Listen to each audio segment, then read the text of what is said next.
राधे राधे दोस्तों, हमारे YouTube channel पर आप सबका बहुत बहुत स्वागत है। आज मैं आप लोग को सुनाने वाली हूँ शुक्रवार की कहानी। आगे सुनने से पहले वीडियो को लाइक और चैनल को सब्सक्राइब अवश्य करें।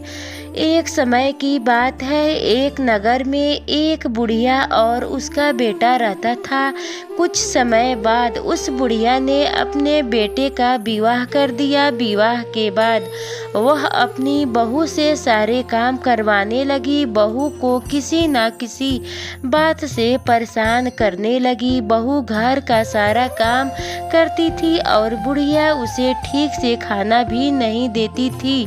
यह सब उसका बेटा चुपचाप देखता था और इन सब से परेशान होकर उसने शहर जाने का फैसला ले लिया।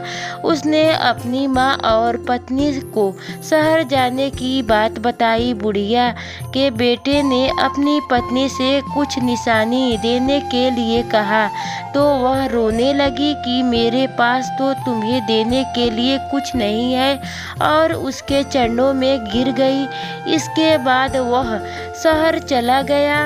एक दिन बुढ़िया की बहू घर के काम से बाहर गई।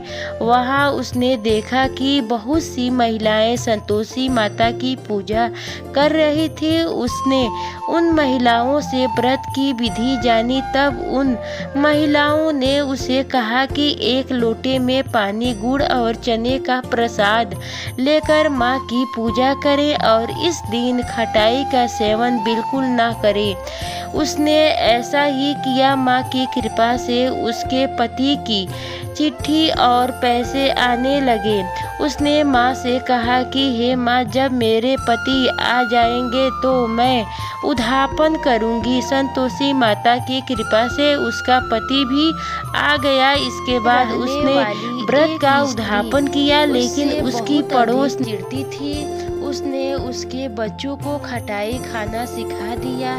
इससे माँ क्रोधित हो गई और उसके बाद उसके पति को राजा के सिपाही पकड़कर ले गए। इसके बाद बुढ़िया की बहू ने माँ से अपनी भूल के लिए क्षमा मांगी और फिर उसे उद्यापन किया, जिसके बाद उसकी सभी परेशानियां समाप्त हो गई और उसे पुत्र की प्राप्ति हुई।